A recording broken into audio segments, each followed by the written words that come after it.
G'day there, it's Dave here, Dave Mills with another Tarka By The Pool audio series. Now I want to first start by saying, look, when you move your pawns and squires, your chances to self-inflict harm go way up.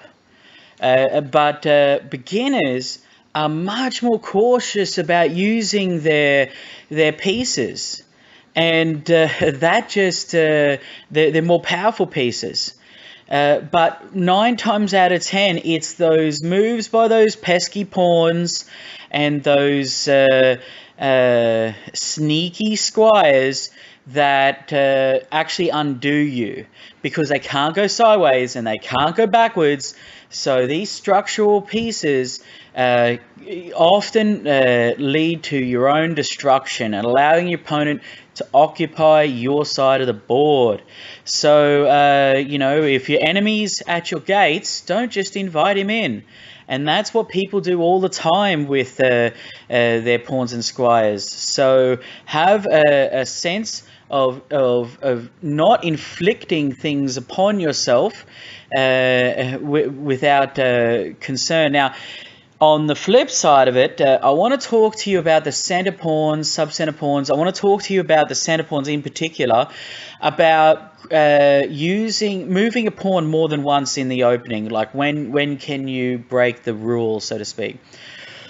Well, for starters, the first thing that you need to consider is if they haven't taken the center, should you take the center? If you take the center early, that means you're spending time moving your pawns again. So just sort of take that in. That's like 2 or 3 or 4 tempo that you now are behind in their ability to castle and develop and get a good game. So that's the whole point of wall openings. That's the whole point of playing like the Spanish opening, where you develop with all the jumping pieces and castles, centralize your heavies, and then you start playing full range into the center.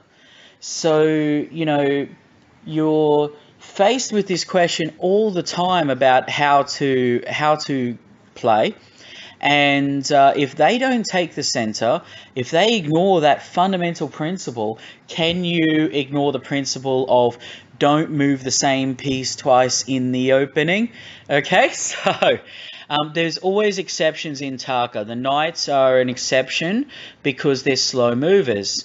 It takes them, a bishop or an archer can go from one corner to the next corner in one move. The knight takes a number of moves to get from one end to the other, so it's okay for knights to reposition, and same for pawns and squires.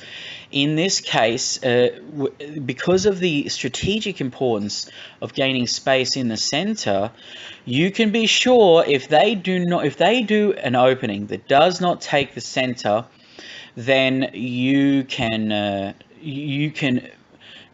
be well within your rights to move the pawns again. Now, this is what I like to call the exception rule.